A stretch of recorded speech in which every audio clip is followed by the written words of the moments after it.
The desert wind carried dust through the chain-link fence of Fort Bragg's family housing units, coating everything in a fine layer of grit that never truly disappeared. Staff Sergeant Marcus Webb stood at his kitchen window, watching the moving trucks struggle up the narrow street toward the duplex next door. The house had been empty for 8 months, ever since the Reynolds family transferred to Germany. Marcus had grown accustomed to the silence. Beside him, a German shepherd named Ranger lifted his head from the cool linoleum floor. The dog's ears swiveled toward the sound of the diesel engine, but he didn't rise. Ranger had been a military working dog until an improvised explosive device in Kandahar had stolen his hearing in one ear and left him with nerve damage in his hind leg. The army had retired him at age 7. Marcus had adopted him 6 months. Later, recognizing in the animal's wary eyes the same exhaustion he felt in his own bones. The truck stopped. The driver's door opened, and a woman stepped out. She wore faded jeans and a gray sweatshirt, her dark hair pulled back in a practical ponytail. She looked tired in the way that went beyond physical exhaustion, tired in the way Marcus recognized from his own reflection. She turned toward the passenger side and opened the door, helping a young girl climb down. The child couldn't have been more than 7 years old. Clutching a worn stuffed rabbit to her chest, Marcus stepped back from the window before they could see him watching. He had no intention of introducing himself. He had no intention of getting involved. The army had taught him to build walls, and he'd gotten very good at it. That evening, as the sun turned the North Carolina sky the color of old rust, Marcus sat on his small back porch with a cup of coffee that had gone cold an hour ago. Ranger lay at his feet, occasionally lifting his nose to test the wind. From next door came the sounds of boxes being dragged across floors, furniture legs scraping, a child's voice asking where something belonged. Marcus tried to ignore it. He focused instead on the tree line beyond the housing area, where the pines stood dark and still against the fading light. He thought about the mission brief he'd received that morning, another training exercise with the 82nd Airborne, another week of running drills with soldiers who looked younger every year. At 34, Marcus was considered a senior NCO, though he felt decades older. A ball bounced into his yard. Marcus looked down to see a small purple sphere rolling to a stop near Ranger's paws. The dog sniffed it, but didn't move. A moment later, the little girl appeared at the fence line, her eyes wide and uncertain. "I'm sorry," she said, her voice barely above a whisper. "My ball went over." Marcus stood slowly, his knee, the one that had taken shrapnel in Helmand Province, protesting the movement. He picked up the ball and walked to the fence. The girl took a small step backward, her fingers tightening around the rabbit. "Here," Marcus said, his voice coming out rougher than he intended. He held the ball over the fence. The girl reached up and took it, her small fingers brushing his for just a second. "Thank you," she said. Then, looking past him to where Ranger sat watching, she added, "Is your dog friendly?" Marcus glanced back at Ranger. The dog's tail gave a single hesitant wag. "He's retired military," Marcus said. "He's been through a lot. It's better if people don't approach him." The girl nodded solemnly, as if she understood something about that. "My mom says I've been through a lot too," she said. "That's why we moved here, for a fresh start." Before Marcus could respond, a woman's voice called from the other side of the duplex. "Emma, time to come in." The girl Emma gave Marcus a small smile and ran back toward her house. Marcus stood at the fence, watching her go, feeling something uncomfortable settle in his chest. He returned to his porch and sat down heavily. Ranger moved to his side, pressing his warm bulk against Marcus's leg in the way he always did when he sensed distress. Marcus ran his hand over the dog's scarred head, feeling the ridge of tissue where fur no longer grew. "We're going to keep to ourselves," Marcus told the dog quietly. "That's the plan." But as the lights came on in the house next door, and he heard the sounds of a family settling in for the night, Marcus couldn't shake the feeling that his carefully constructed solitude had just been compromised. Part 2. Unwelcome complications. A knock on Marcus's door came at 0630 hours. Early enough that he was already awake, but late enough that he'd hoped to drink his coffee in peace. Ranger lifted his head from his bed in the corner, ears forward, but didn't bark. The dog had learned to conserve his energy for real threats. Marcus opened the door to find the woman from next door standing on his porch, holding a casserole dish covered in aluminum foil. Up close, he could see the dark circles under her eyes. The way her smile didn't quite reach the exhaustion written in every line of her face. "I'm sorry to bother you so early," she said. "I'm Sarah Mitchell. Emma and I moved in next door yesterday. I made too much lasagna last night and thought you might want some." Marcus looked at the dish, then at her face, trying to remember the last time someone had offered him anything without expecting something in return. "That's not necessary," he said. "I know," Sarah replied, "but I made it anyway. Consider it a thank you for being kind to Emma yesterday when she lost her ball." Marcus reluctantly took the dish. The weight of it was warm in his hands, and despite himself, his stomach responded to the smell of tomato sauce and cheese. "Appreciate it," he said, already moving to close the door. "Are you stationed here?" Sarah asked quickly, before he could shut her out completely. "Staff Sergeant, 82nd Airborne," Marcus answered, his tone making it clear the conversation was over. Sarah nodded, understanding the dismissal. "My husband was Army too, 1st Infantry Division. He died 3 years ago in Afghanistan." The words hung in the air between them, heavy and sharp. Marcus felt something crack in the wall he'd built. "I'm sorry," he said, and meant it. "Thank you," Sarah said quietly. "Emma doesn't remember much about him. She was only 4 when we got the notification." She paused, then added, "I noticed your dog yesterday. Emma loves animals. Would it be okay if she said hello to him sometime? Under supervision, of course." Every instinct Marcus had told him to say no, to explain that Ranger wasn't a pet, wasn't a therapy dog, wasn't ready for the unpredictable energy of a child. But he looked at Sarah's face and saw the same desperate hope he'd seen in the mirror. After his own dark days, the hope that something, anything, might be normal again. "Maybe," he said finally. "I'll think about it." 2 days later, Marcus was running morning formation drills when he got called to the company commander's office. Captain David Harrison was a by-the-book officer in his late 20s, the kind who'd gone straight from ROTC to active duty and treated every regulation like scripture. He sat behind his desk with his hands folded, his expression professionally neutral. "Staff Sergeant Webb," Harrison began. "I've received a complaint." Marcus felt his jaw tighten. "Sir?" One of the residents in the family housing units filed a report. "Claims your dog is dangerous, that it's been showing aggression toward civilians." Marcus's blood ran cold. "That's not true, sir. Ranger is retired MWD. He's never shown aggression toward anyone off duty." Harrison held up a hand. "I'm not saying I believe it, but I have to investigate." The complaint came from Sergeant First Class Brian Kowalski. "He lives 2 doors down from you. Says your dog lunged at his son through the fence." Marcus knew Kowalski by reputation, a logistics NCO who'd spent most of his career in cushy desk positions and made up for his lack of combat experience by being overly aggressive about regulations. "When did this supposedly happen, sir?" "Yesterday afternoon, around 1600 hours. I was at the gym on base at 1600 hours, Marcus said flatly. Ranger was inside my house, in his crate.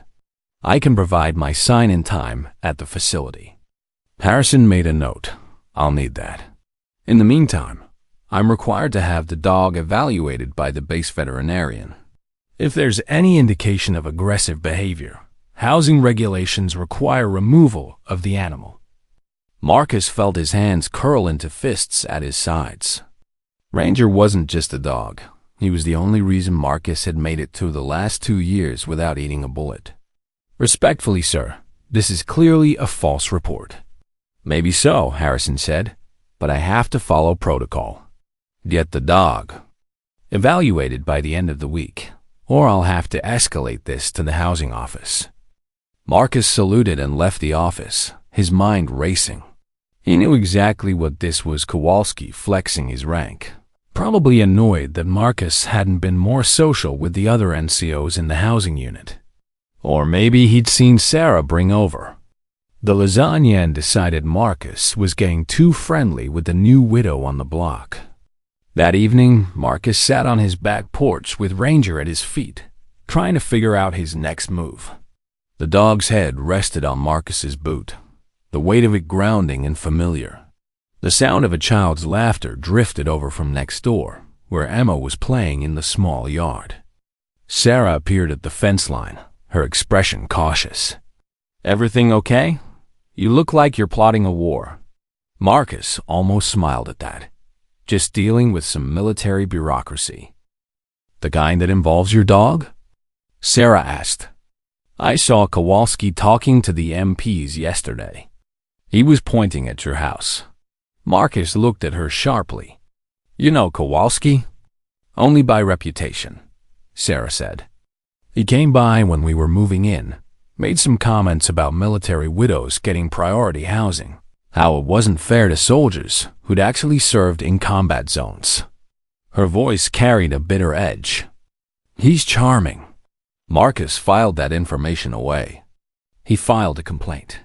"Says Ranger is dangerous." Sarah's expression hardened.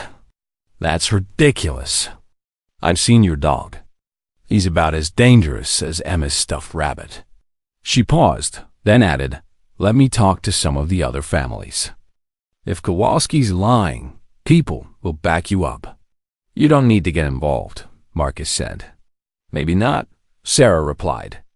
"But I'm going to anyway. My husband used to say the only thing necessary for bad people to win is for good people to do nothing." She looked at him steadily. "You were kind to my daughter. Now it's my turn to return the favor."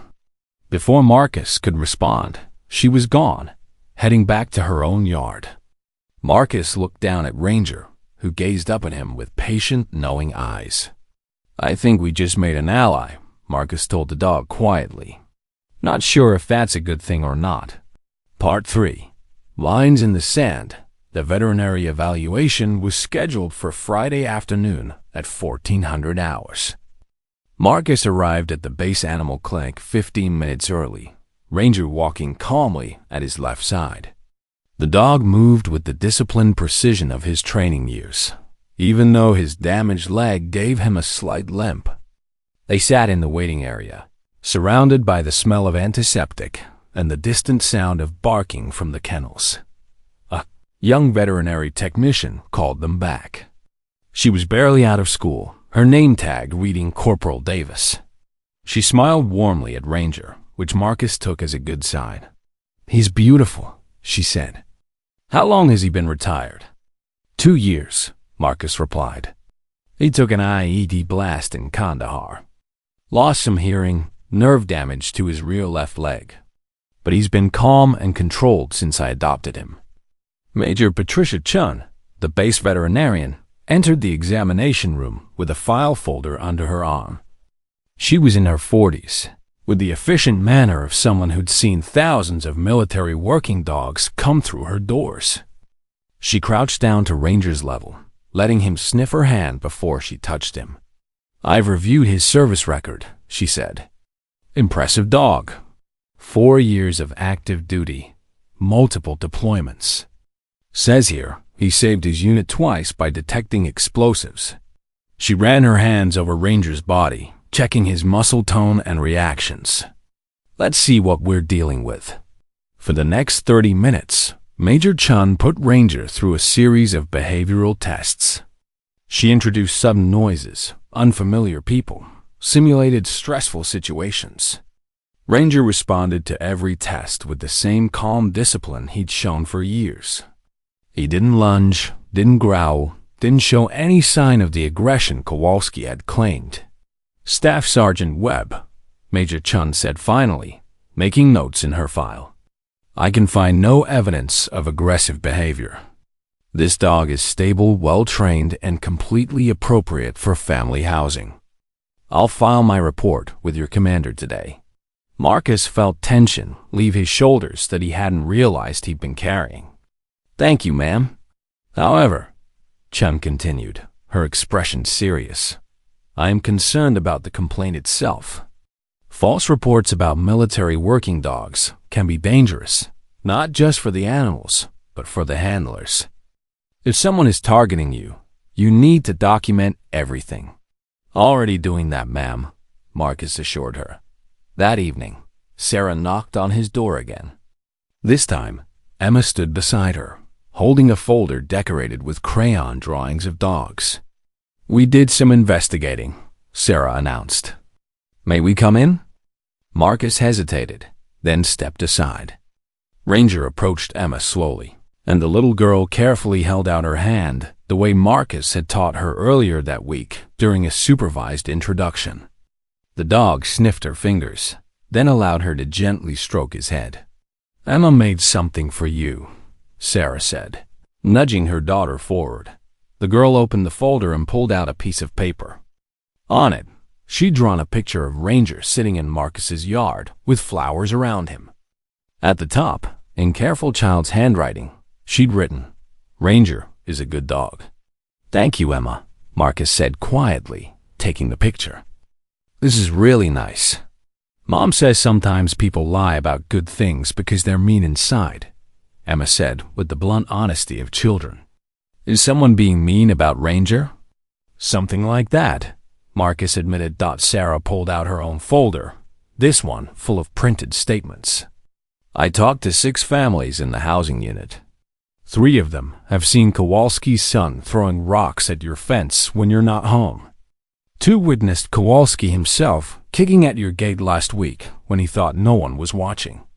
And Mrs. Patterson, who lives across from you, says she saw Kowalski's son deliberately provoke Ranger through the fence while you were at work. Marcus took the statements, reading through them carefully. Each one was signed and dated. Why would he do this? Because his son got caught stealing from the commissary 2 months ago, Sarah explained. Your commander gave him extra duty as punishment. Kowalski blamed you for reporting it. I didn't report it, Marcus said. I wasn't even there. I know. But Kowalski thinks you did. He's been telling people you're trying to undermine him because you're jealous of his rank. Marcus felt anger rising in his chest, the kind he'd learned to control over years of discipline. He's a sergeant first class in logistics. I'm a staff sergeant in an infantry unit. We're not even in the same career field. Logic doesn't matter to men like him, Sarah said quietly. My husband dealt with someone similar once. The guy couldn't handle that a combat veteran got more respect than he did, so he tried to ruin his reputation. She paused. It didn't work, but it was ugly while it lasted. Marcus looked at the statements again, then at Emma's drawing of Ranger surrounded by flowers. Something hardened in his chest, a resolve that went beyond anger into something colder and more focused. I need to handle this the right way, he said. Buy the book through the proper channels. Agreed, Sarah said. But you also need to know that you're not alone. The families here, the ones who actually pay attention, they see what kind of man you are. They see how you take care of your dog, how you keep to yourself, how you don't cause problems. When the time comes, they'll speak up. After Sarah and Emma left, Marcus sat at his kitchen table with the statements spread out in front of him. Ranger lay at his feet, the dog's steady breathing a constant reminder of what was at stake. Marcus had spent years learning how to fight enemies he could see: insurgents with weapons, combatants with clear positions. But fighting a fellow soldier who operated through lies and manipulation required a different kind of strategy. He pulled out his laptop and began composing a formal statement for his commander. He attached Major Chun's veterinary report, the witness statements Sarah had collected, and a detailed timeline of every interaction he'd had with Kowalski since moving into the housing unit. He documented the times, the dates, the witnesses. He built his case the way he'd been trained to plan a mission methodically, thoroughly, with no room for doubt. When he finished, he looked down at Ranger. The dog gazed back at him with patient amber eyes, trusting completely in the human who'd given him a home when the army had deemed him expendable. "We're gonna fight this," Marcus told the dog. "And we're going to win." But even as he said it, Marcus felt the familiar weight of uncertainty. He'd seen good soldiers destroyed by false accusations before.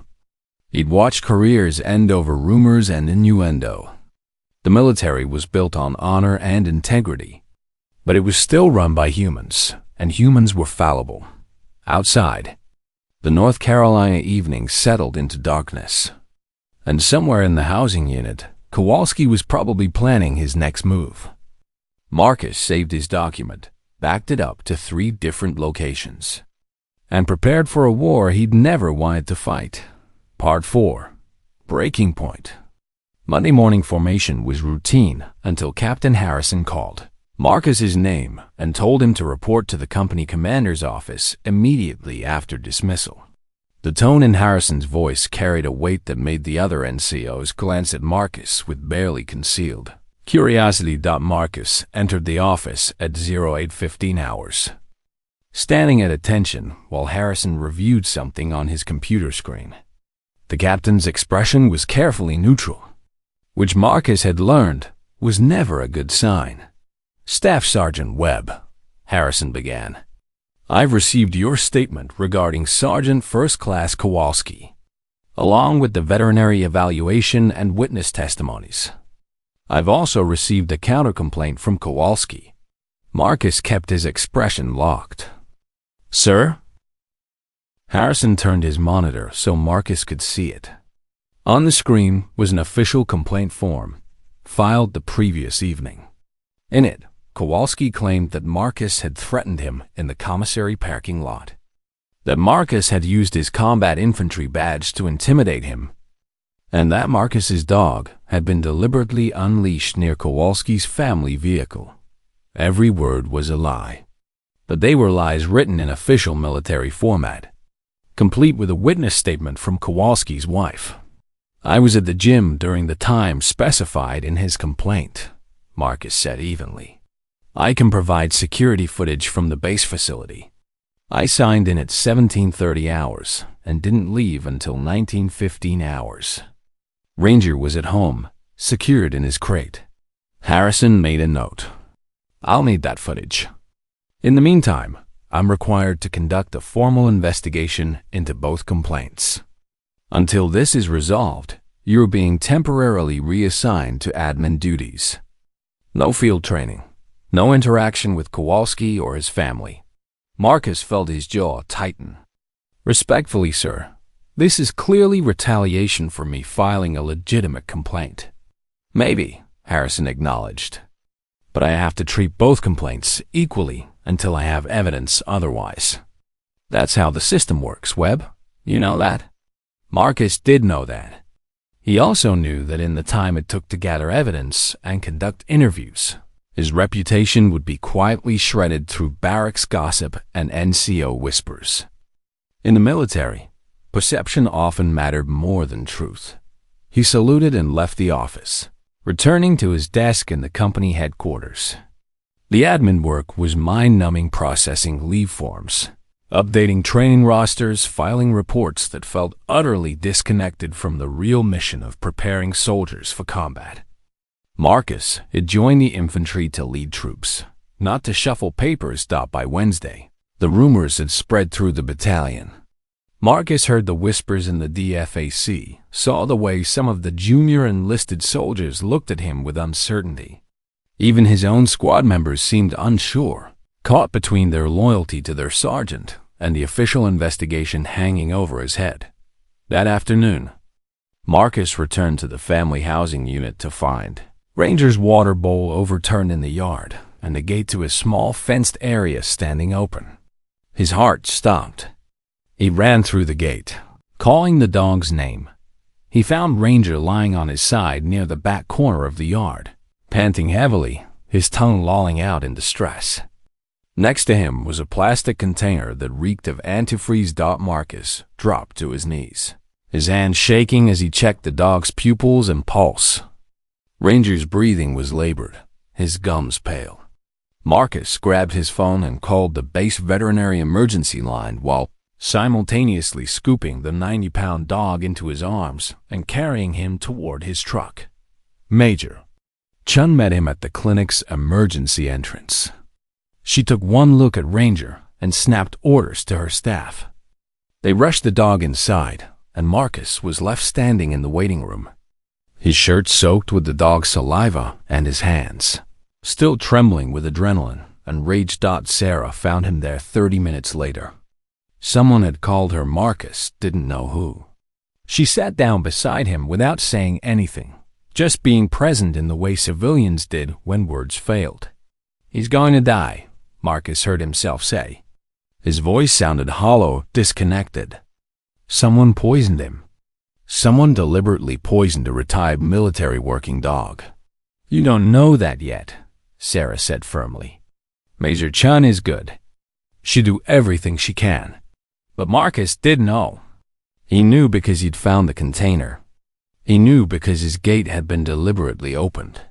He knew because this was the kind of escalation that happened when someone felt cornered and desperate. Major Chun emerged from the treatment area an hour later, still wearing her surgical gloves. Her expression was grim but not hopeless. "We've got him stabilized," she said. "He ingested antifreeze, but not enough to be fatal if we act fast. We're running dialysis and pushing fluids. The next 12 hours are critical. Can I see him?" Marcus asked. "Not yet. He needs to stay completely calm while the treatment works. But Staff Sergeant, I'm obligated to report this to the military police. This isn't just animal abuse. This is destruction of military property and potentially an assault on a service member." Marcus nodded numbly. Within an hour, 2 MPs arrived to take his statement. They photographed the container, the open gate, the position where he'd found Ranger. They asked questions about enemies, about disputes, about anyone who might want to harm his dog. Marcus told them everything. About Kowalski's false complaints, about the witness statements, about the escalating harassment. He showed them the timeline he'd documented, the emails he'd saved, the photographs he'd taken of damage to his property. The younger MP, a corporal named Hayes, looked at the evidence with growing anger. "This is attempted murder of a military working dog," he said. "That's a federal offense." "Ranger's retired," Marcus pointed out. "Doesn't matter. He served. That makes this serious." Hayes looked at his partner. "We need to interview Kowalski tonight." By evening, the investigation had expanded beyond Marcus's commander. The Criminal Investigation Division got involved. Base security pulled footage from cameras positioned throughout the housing area. And somewhere in that evidence, they found what they needed. Sarah came to Marcus's house that night, bringing dinner he didn't eat and sitting with him while they waited for news from the clinic. Emma had drawn another picture, this one of Ranger wearing a superhero cape, and Sarah taped it to Marcus's refrigerator. "He's gonna pull through," Sarah said with a certainty Marcus didn't feel. "He's a fighter. Just like you." Marcus looked at his hands. They'd finally stopped shaking, but he could still feel the weight of Ranger's body as he'd carried him to the truck. He could still see the dog's confused, trusting eyes looking up at him, not understanding why he was in pain. "I should have seen this coming," Marcus said quietly. "I should have known Kowalski would escalate." "You couldn't have known he was capable of this," Sarah countered. "Most people aren't. Most people, even when they're angry or petty, they don't try to kill an innocent animal." A knock came at the door. Marcus opened it to find Captain Harrison standing on his porch in civilian clothes, his expression serious. "Staff Sergeant Webb," Harrison said. "I came to tell you in person. The MPs have enough evidence to arrest Kowalski. Security footage shows him entering your yard at 1300 hours today while you were at work. He was carrying a container consistent with the antifreeze found at the scene." Harrison paused. "He's being taken into custody tonight. The investigation into his complaints against you is being closed. I owe you an apology." Marcus absorbed this information in silence. The vindication felt hollow compared to the image of Ranger lying poisoned in his yard. "Thank you, sir," he managed. After Harrison left, Marcus sat on his couch with his head in his hands. Sarah sat beside him, not touching him, but being present in that quiet way that meant more words. Outside, the sound of MPs arriving at Kowalski's house carried through the evening air car doors slamming. Raised voices, a woman crying. Justice was being served. But Ranger was still fighting for his life in a veterinary ICU. And Marcus was left to wonder if the price of standing up for what was right had been too high. Part 5. The long night. Marcus refused to leave the veterinary clinic. Major Chun had initially tried to send him home, explaining that there was nothing he could do and that Ranger needed absolute quiet for the treatment to work. But she'd seen the look in his eyes, the same look she'd seen in countless handlers over her career, and she'd relented, showing him to a small observation room adjacent to the ICU, through a large window. Marcus could see Ranger lying on his side on a padded treatment table, connected to an IV that delivered fluids in a steady drip. The dog's breathing was still labored, but more regular than it had been hours earlier. His eyes were closed, but occasionally his paws would twitch in his sleep, chasing something only he could see. Sarah had gone home to put Emma to bed, but promised to return. Marcus sat in the uncomfortable plastic chair, his elbows on his knees, watching every rise and fall of Ranger's chest. He'd memorized the rhythm: 3 seconds in, 2 seconds out. As long as the rhythm continued, there was hope. The door opened behind him. Marcus expected Major Chun with another update, but instead, Corporal Hayes, the MP who'd taken his statement earlier, entered carrying a folder. "Staff Sergeant," Hayes said quietly. "Thought you'd want to know what we found." Marcus looked up, exhausted but alert. "You got a confession?" "Better. We got everything." Hayes sat down, opening the folder. Kowalski broke within 20 minutes of interrogation. "Turns out, this wasn't just about you. He's been running a theft ring out of the battalion supply room for the past 8 months. Small items, mostly electronics and equipment he was selling online. Your commander was starting to notice discrepancies in the inventory, and he thought I was the one who reported it," Marcus said. "Exactly. You've got a reputation for being by the book, and Kowalski was paranoid. When you moved into the housing unit next to that logistics audit, he convinced himself you were investigating him." Hayes flipped through pages. "The antifreeze was supposed to be the final move. Get rid of your dog, get you emotionally compromised, push you into doing something stupid that would discredit you." Marcus felt cold anger settle in his chest. He was willing to kill a retired MWD to save himself. "People do terrible things when they're cornered," Hayes said. "But here's what matters. He's done. Criminal charges for animal cruelty, destruction of government property, theft, and fraud. His career is over, and he's looking at serious prison time."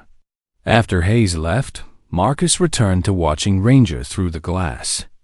The dog's condition hadn't changed, but the steady beep of the heart monitor was a reassuring metronome in the sterile silence. Sarah returned around midnight, carrying 2 cups of coffee from the 24-hour cafe on base. She handed one to Marcus and sat beside him, both of them watching the dog through the window. "Anna wanted to come," Sarah said. "She's very worried about Ranger." I explained that he needed to rest, but she made me promise to tell him she's praying for him. Marcus felt something crack in his chest. She doesn't even know him that well. She doesn't need to, Sarah replied. She knows he's important to you, and you've been kind to her. That's enough for a 7-year-old sense of justice. They sat in silence for a while, drinking coffee that tasted like burned cardboard but served its purpose. Finally, Sarah spoke again. My husband wrote me a letter before his last deployment. He told me that the hardest part of being a soldier wasn't the combat. It was watching people you cared about get hurt and feeling helpless to stop it. She looked at Marcus. He said the only way to survive that feeling was to focus on what you could control, to fight for the things that mattered. Ranger matters, Marcus said quietly. I know. And that's why he's going to pull through. Because you're fighting for him. Around 0300 hours, Major Chun entered the observation room. Her expression was carefully neutral, and Marcus's heart sank, preparing for the worst. His kidney function is improving, she said. The dialysis is working. If he maintains this trajectory through the next 6 hours, he's going to survive. Marcus let out a breath he hadn't realized he'd been holding. Can I see him? Not yet. But soon. Chun looked at him seriously. Staff Sergeant, I want you to understand something. Even if he recovers physically, this trauma might have psychological effects. He's already dealing with PTSD from his service. This kind of betrayal, being harmed in what should be a safe space, it can break a dog's trust. We'll deal with it, Marcus said. Whatever he needs. Chun nodded. I believe you. He's lucky to have you as his handler. As dawn broke over Fort Bragg, painting the sky in shades of pink and orange, Marcus finally dozed off in the observation chair. He dreamed of Kandahar, of dust and heat and the sound of explosions, but in the dream, Ranger was there, alert and whole, leading him away from danger. He woke to find Sarah gently shaking his shoulder. Through the window, Ranger was awake, his head lifted slightly, his eyes focusing on the movement in the observation room. He's looking for you, Sarah said. Softly. Major Chun allowed Marcus into the ICU for 5 minutes. He approached Ranger slowly, not wanting to startle him. The dog's tail gave a weak thump against the padded table, and his nose twitched, catching Marcus's scent. Hey, buddy, Marcus said quietly, running his hand over Ranger's head. You scared the hell out of me. Ranger huffed out a breath, his eyes never leaving Marcus's face. Despite the tubes and monitors, despite the obvious discomfort, the dog leaned into Marcus's touch with the same trust he'd always shown. We're going to get through this, Marcus promised, his voice rough with emotion. You and me, we're going to fight this together. The dog's tail thumped again, stronger this time. By the end of the week, Ranger was cleared to go home. He moved stiffly, his strength not yet fully returned, but he walked out of the clinic on his own 4 legs with Marcus at his side. A small group had gathered to see them leave Sarah and Emma. Several families from the housing unit, even Captain Harrison in uniform. Standing at attention as the retired MWD passed, Emma ran forward, gently placing a handmade medal around Ranger's neck. It was constructed from cardboard and ribbon, with "Bravest Dog" written in crayon. Ranger sniffed it, then looked at the little girl with patient tolerance. His tail wagged once, accepting the honor. As Marcus led Ranger to his truck, he felt something fundamental shift inside him. The walls he'd built around himself, the fortress of solitude he'd constructed after years of loss and trauma, had been breached. Not destroyed, but opened enough to let light in. Sarah walked beside him. What happens now? Marcus looked at Ranger, then at the family housing units where people were starting to emerge for the day, where life continued despite the darkness that had tried to take root. Now, he said, we heal. All of us. Part 6. Rebuilding trust. The transition back to active duty was harder than Marcus expected. Captain Harrison had cleared him for full duty within days of Kowalski's arrest, but the whispers in the battalion took longer to die down. Soldiers who'd avoided eye contact during the investigation now approached with cautious apologies, their discomfort evident in every halting word. Marcus accepted their words with the same disciplined silence he'd maintained throughout the ordeal. He didn't need their apologies or their validation. He needed to get back to his mission, training soldiers, leading his squad, doing the work he'd signed up for. Ranger's recovery was slower but steady. Major Chun had been right about the psychological impact. The dog who'd once moved through the world with calm confidence now startled at unexpected sounds, flinched when strangers approached too quickly, and refused to enter the backyard without Marcus present. Sarah had become an unexpected ally in the rehabilitation process. She'd done research on trauma recovery in animals, consulted with other military dog handlers, and even reached out to a specialized trainer at Fort Benning who worked with PTSD service dogs. It's about rebuilding positive associations, she explained to Marcus one evening as they sat on his front porch, while Ranger dozed between them. Every good experience helps overwrite the bad memory. It's the same principle they use with combat veterans. Speaking from experience? Marcus asked, noting the careful way she'd phrased it. Sarah was quiet for a moment. After Michael died, Emma wouldn't sleep in her own room for a year. Every time I tried to put her to bed, she'd panic, convinced something terrible would happen if we were separated. The grief counselor said it was trauma response. Her brain had learned that bad things happen when people leave. She smiled sadly. It took 18 months of patience and consistency before she felt safe again. Marcus looked at Emma, who was playing in Sarah's yard with a gentleness that seemed unusual for a child her age. She seems like she's doing better now. She is. But trauma doesn't disappear, Marcus. It just becomes something you learn to carry. Sarah's gaze was direct, the same way you carry yours. The words hung between them, honest and unflinching. Marcus could have deflected, changed the subject, retreated behind the walls he'd spent years constructing. Instead, he found himself talking. I lost 3 men in Helmand, he said quietly. IED hit our convoy. I was 20 feet away, far enough to survive, but close enough to see everything. Hear everything. He paused. For a long time, I thought if I just stayed away from people, I wouldn't have to watch anyone else die. But isolation doesn't protect you from loss, Sarah said. It just means you suffer alone. I'm starting to figure that out. Over the next month, something shifted in the dynamic of the family housing unit. The families who'd provided witness statements during the investigation began stopping by Marcus's house more frequently. Mrs. Patterson brought over cookies. The Rodriguezes invited him to their son's birthday party. Even the younger families with toddlers started waving when they saw him out with Ranger. Emma became a regular visitor, always supervised, always careful with the dog. She'd sit in Marcus's yard and read to Ranger from her school books, her small voice steady and soothing. The dog would lie with his head on his paws, listening with patient attention, his body gradually relaxing into the routine.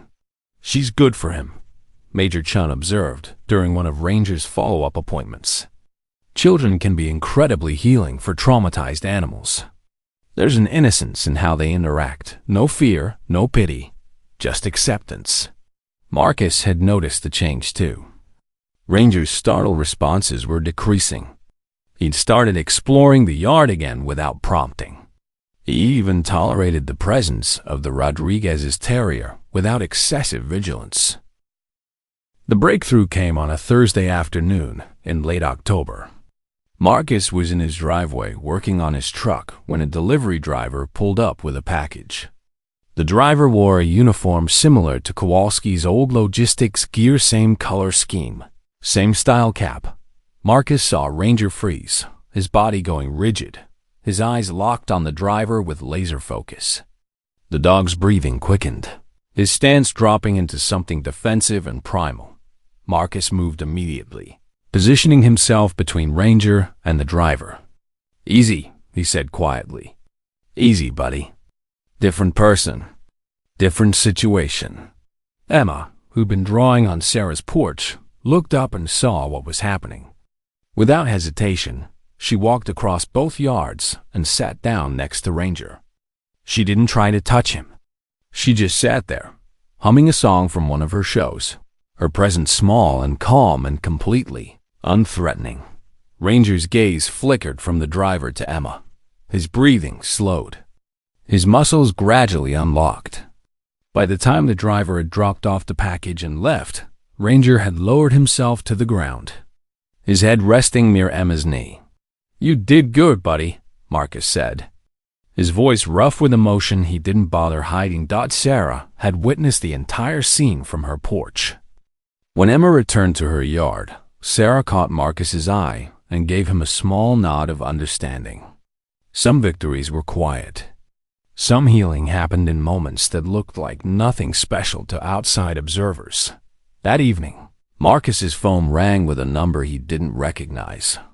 He answered to hear a familiar voice. "Staff Sergeant Webb?" "This is Command Sergeant Major Patricia Rodriguez from the Sergeant Major Academy. I'm conducting research for a presentation on leadership under adversity. Your company commander recommended I speak with you."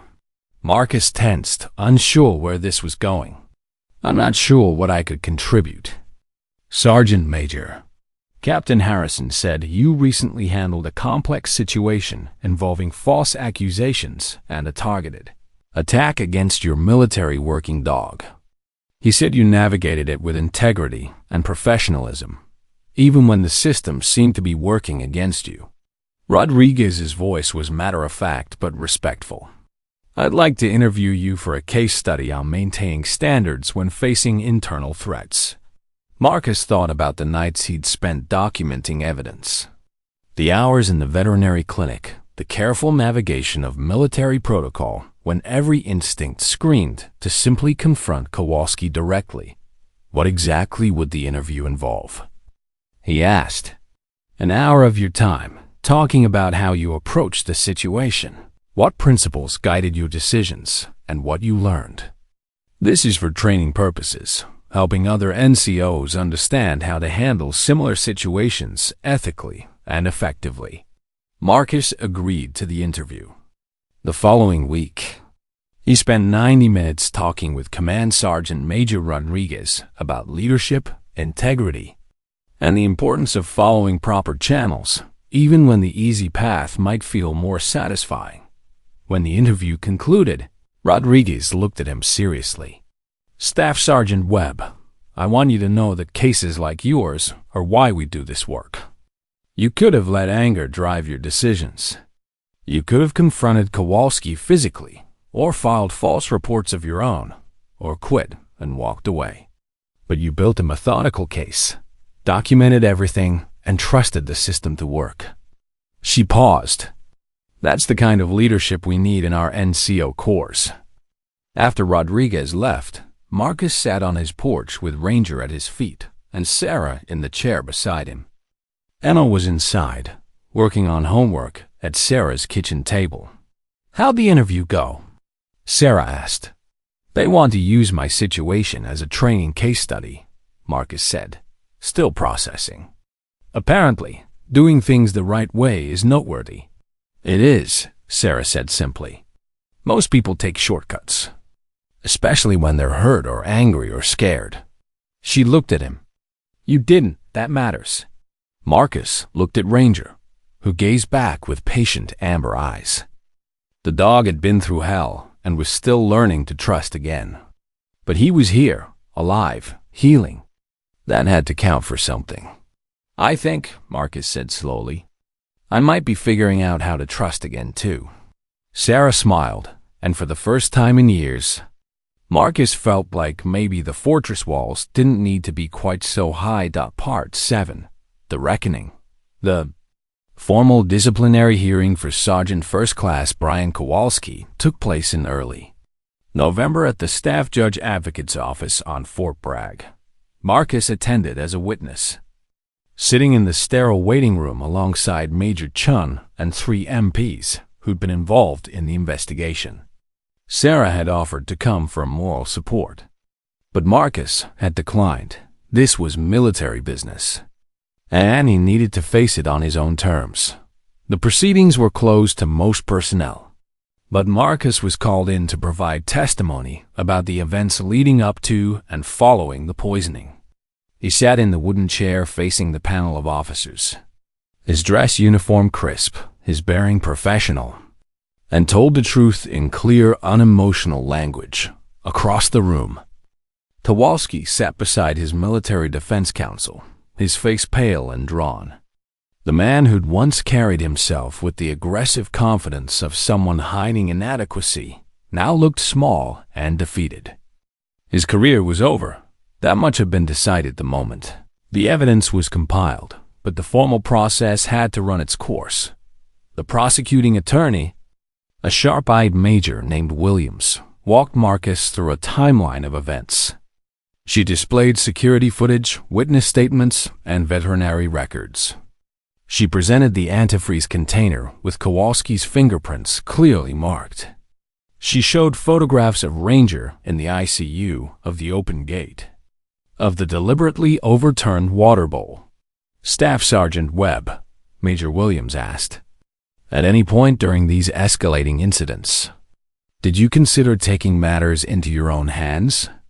Confronting Sergeant First Class Kowalski directly, Marcus met her gaze steadily. Yes, ma'am. Multiple times. But you didn't. Why not? Because I'm a non-commissioned officer in the United States Army, Marcus said. I took an oath to uphold standards of conduct and military justice. Confronting Kowalski outside proper channels would have made me just as guilty of misconduct as he was. It would have dishonored my uniform and betrayed the trust placed in me. Even when your dog was dying? Williams pressed. Even then, ma'am. Marcus's voice remained steady. Rage doesn't justify abandoning principles. My dog deserved justice, not revenge. The panel of officers exchanged glances. The senior member, a colonel with combat infantry badges spanning 3 decades, leaned forward. Staff Sergeant Webb, in your professional opinion, what motivated Sergeant First Class Kowalski's actions? Marcus thought carefully before responding. Fear, sir. He was engaged in criminal activity and became paranoid that I was investigating him. Rather than accepting accountability, he tried to discredit me and, when that failed, to break me emotionally by targeting something I cared about. And did he succeed in breaking you? No, sir. He demonstrated that there are people in our ranks who lack integrity, but he also showed me that the system works when we trust it. The evidence spoke for itself. The truth came out. The hearing lasted 4 hours. When it concluded, Kowalski was formally reduced in rank to private, sentenced to 2 years in military confinement, dishonorably discharged, and ordered to pay restitution for Ranger's medical care. He would also face civilian charges for animal cruelty and theft as Marcus left the building. Captain Harrison was waiting outside. That was good testimony, Harrison said. Professional and controlled. Just stated facts, sir, Marcus replied. It was more than that. Harrison looked at him seriously. I owe you an apology, Webb. When this started, I should have investigated more thoroughly before reassigning you. I let procedure override judgment. Marcus considered this. You followed protocol, sir. That's what you're supposed to do. If you'd made exceptions for me, you'd have to make exceptions for everyone. Maybe, Harrison acknowledged. But I could have done it with less assumption of guilt. He handed Marcus a folder. Your evaluation is coming up next month. I'm recommending you for promotion to sergeant, first class. You've demonstrated the kind of leadership and integrity we need at higher levels. After Harrison left, Marcus sat in his truck for a few minutes, processing everything. The promotion would mean more responsibility, more visibility, more opportunities to mentor younger soldiers. It would mean stepping further out of the isolation he'd constructed. He drove home to find Sarah's car in her driveway and Emma playing in the front yard with careful supervision from her mother. When Emma saw Marcus's truck, she ran over, stopping at a respectful distance the way she'd learned. "How's Ranger?" she asked immediately. "Better every day," Marcus replied. "He's inside resting. Want to come say hi?" Emma looked to her mother for permission. Sarah nodded, and they walked across the property line that had once felt like a barrier but now seemed meaningless dot inside. Ranger was lying on his bed in the living room. When Emma entered, he lifted his head and his tail began its slow, rhythmic wag. The girl sat on the floor near him, not touching, just being present, and started telling him about her day at school. Marcus and Sarah stood in the kitchen, watching through the doorway. "The hearing went well?" Sarah asked. "Justice was served," Marcus confirmed. "Dishonorable discharge, prison time, and he has to pay for Ranger's medical bills." "Good." Sarah's voice carried a satisfaction that matched what Marcus felt. "What about you? How are you doing?" Marcus thought about the question seriously. "I'm doing better. The walls are coming down. It's uncomfortable, but necessary." "Healing usually is," Sarah agreed. She hesitated, then added, "Emma asked me something yesterday. She wanted to know if you could teach her about soldiers, about what her dad did. She doesn't remember him well, and I think she's looking for connection to that part of her life." Marcus looked at the little girl sitting patiently with his traumatized dog, her presence gentle and healing. "I'd be honored," he said quietly. That evening, Marcus sat on his back porch with Ranger at his feet and watched. The sun set over Fort Bragg. The base was alive with the sounds of a military installation preparing for the next day. Distant commands from training ranges, the rumble of trucks, the organized chaos of thousands of soldiers pursuing a common mission. For years, Marcus had experienced those sounds as a reminder of everything he'd lost, the men who died under his watch, the isolation he'd chosen, the emotional walls that kept everyone at arm's length. But now, with Ranger's warm weight against his leg and the knowledge that Sarah and Emma were just next door, those sounds meant something different. They meant community. They meant purpose. They meant that life, despite its capacity for cruelty and loss, also held the possibility of healing and redemption. Ranger lifted his head and looked at Marcus with patient amber eyes. The dog had been through hell and survived. He'd been betrayed by someone who should have respected what he represented, and he'd come back stronger. "We did it, buddy," Marcus said quietly, running his hand over the dog's scarred head. "We fought the right way, and we won."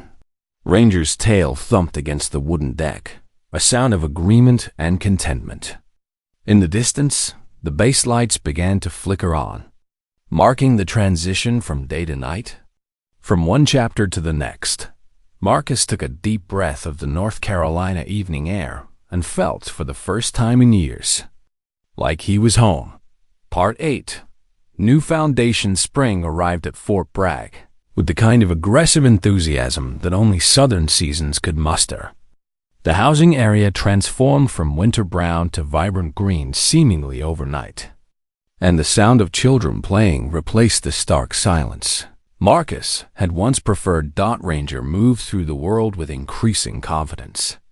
The startled responses had faded to occasional wariness. The nightmares that used to wake him in the middle of the night occurred less frequently. Major Chun had cleared him for light therapy work, noting that helping others might actually accelerate his own healing. That's how Marcus found himself standing in the base community center on a Saturday morning, surrounded by a dozen military families who'd signed up for a pet therapy program. Ranger sat calmly at his side, wearing his old working dog vest, not because he needed it for identification, but because it seemed to give him a sense of purpose. Emma sat in the front row, her hand raised eagerly before Marcus had even finished his introduction. "Yes, Emma?" Marcus said, suppressing a smile. "Can you tell them about how Rangers save people in Afghanistan?" she asked. Marcus looked down at the dog, whose tail gave a slow wag at the attention. Ranger served 4 years as an explosives detection dog. He and his handler walked point for infantry patrols, checking routes for IEDs before soldiers moved through. He saved dozens of lives by finding devices that could have killed entire squads. A young mother in the second row raised her hand. "What happened to him? Why isn't he still working?" "He took an IED blast in Kandahar," Marcus explained. "Lost hearing in one ear, nerve damage to his rear leg. The Army retired him, and I adopted him 2 years ago. He's been dealing with PTSD, similar to what many combat veterans experience." "Can PTSD be cured?" asked a teenage boy whose father had recently returned from deployment. Marcus chose his words carefully. "PTSD doesn't really get cured. It gets managed. You learn to recognize triggers, develop coping strategies, and build support systems. The goal isn't to erase the trauma, it's to prevent it from controlling your life." He demonstrated some of Ranger's capabilities, showing how the dog responded to commands, how he provided deep pressure therapy during panic attacks, how his presence alone could be calming. Then, he invited the families to interact with Ranger one at a time under supervision, teaching them proper approach techniques and respectful boundaries. Sarah stood at the back of the room, watching. When the session ended and families filed out, she approached with a knowing expression. "You're good at this," she said. "Teaching, I mean. Have you ever considered working with the Wounded Warrior program?" Marcus hadn't, but the seed of the idea took root immediately. "What do you know about it?" "My husband mentioned it before his deployment. Said there were NCOs who specialized in helping soldiers transition after combat injuries or trauma. He thought it was some of the most important work in the Army." That afternoon, Marcus made some calls. By the end of the week, he'd scheduled a meeting with the Fort Bragg Warrior Transition Battalion, where soldiers recovering from physical and psychological injuries received specialized care and support. The battalion commander, Lieutenant Colonel James Morrison, was a Ranger qualified officer who'd lost his left arm in Iraq and stayed in service through pure determination. "Staff Sergeant Webb," Morrison said, reviewing Marcus's file. "Captain Harrison speaks highly of you. Says you handled a difficult situation with exceptional integrity." "I did what was necessary, sir," Marcus replied. "That's exactly the quality we need." Morrison leaned back in his chair. "The soldiers in this battalion are dealing with visible and invisible wounds. Many of them feel isolated, broken, like they're no longer valuable to the Army or to society. They need NCOs who understand what they're going through and can show them that trauma doesn't define them." "And you think I could do that, sir?" "I think you and that dog of yours have already demonstrated it." Morrison smiled slightly. "How would you feel about a lateral transfer? You keep your rank and continue with your promotion track, but you'd be working with wounded warriors instead of active duty infantry." Marcus thought about his squad, about the training missions and the familiar rhythm of infantry life. Then he thought about the families at the community center, about Emma reading to Ranger, about the slow process of rebuilding trust and finding purpose after trauma. "I'd like that, sir," he said. "I'd like that very much." The transfer processed within a month. Marcus said goodbye to his infantry unit during a small ceremony where Captain Harrison presented him with a certificate of appreciation, and the squad gave him a plaque commemorating his service. Sergeant Collins, his squad leader, shook his hand firmly. "You're going to do important work, Marcus," Collins said. "Those warriors need someone who's been through it and come out the other side." Marcus's new role involved coordinating recovery programs, facilitating therapy sessions and connecting wounded soldiers with resources they needed. Ranger became an official therapy animal, registered and certified.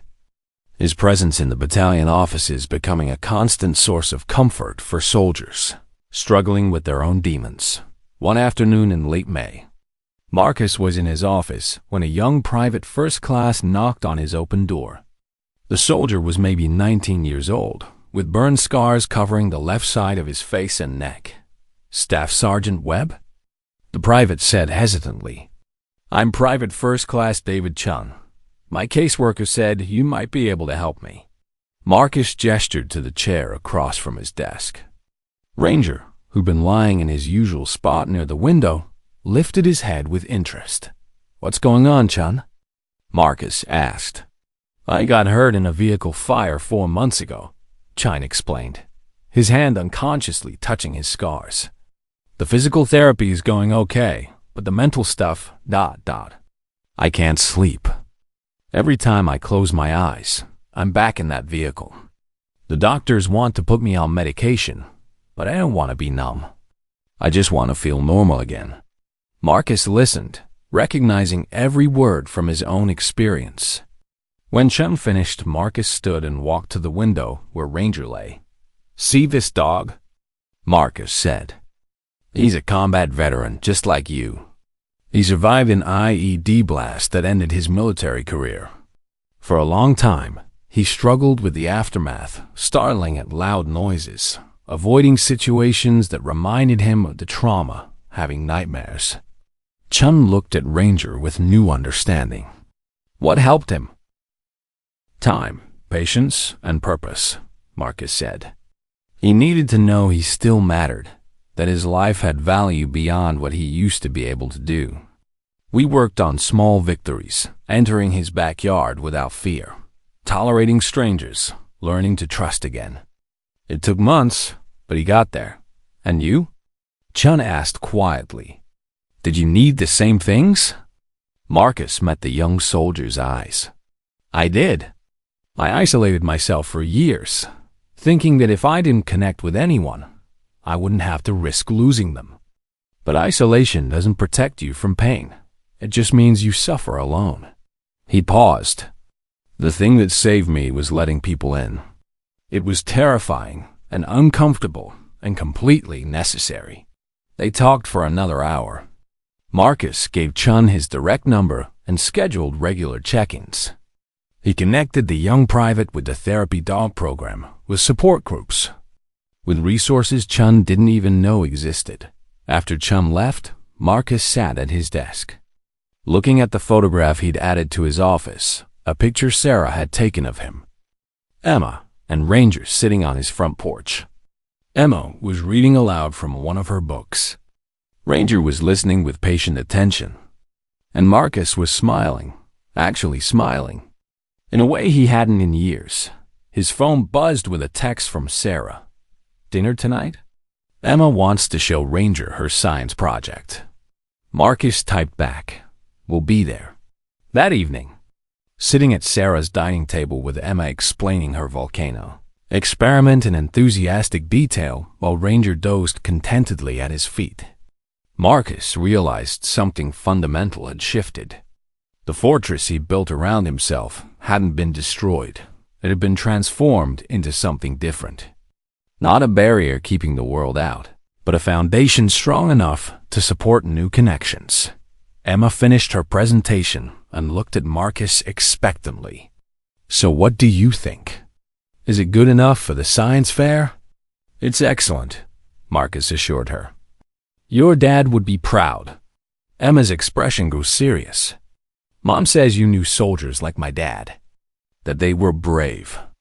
"The bravest," Marcus confirmed. "They gave everything so that people like you and your mom could be safe. Are you brave too?" Emma asked with the direct honesty of children. Marcus thought about the question. About the terror of running into the blizzard after Ranger. About the discipline of documenting evidence instead of seeking revenge. About the vulnerability of letting people past his walls. "I'm trying to be," he said honestly. "Your dad taught me that bravery isn't about not being scared. It's about doing what's right even when you are. Sarah caught his eye across the table, her expression warm with understanding. Outside, the North Carolina evening settled into that comfortable space between day and night. And somewhere in the distance, Fort Bragg hummed with the constant activity of soldiers training. Preparing, serving. Marcus looked at Ranger, at Emma, at Sarah, and felt a peace he'd thought he'd lost forever in the dust and blood of foreign wars. He'd spent years believing that survival meant isolation, that strength meant standing alone. But sitting here, surrounded by the family he accidentally built, Marcus finally understood what his therapist had tried to tell him years ago. Healing didn't happen in isolation. It happened in connection, in vulnerability, in the terrifying necessary work of letting people matter. And for the first time since before the war, Marcus was ready to stop just surviving and start actually living. 6 months later, Marcus received his promotion to Sergeant First Class. Sarah and Emma attended the ceremony. Ranger, wearing his therapy dog vest, sat at attention while the battalion commander pinned on Marcus's new rank. In the audience sat Private First Class Chung and a dozen other wounded warriors Marcus had helped. All of them proof that trauma didn't have to be the end of the story, it could be the beginning of something stronger.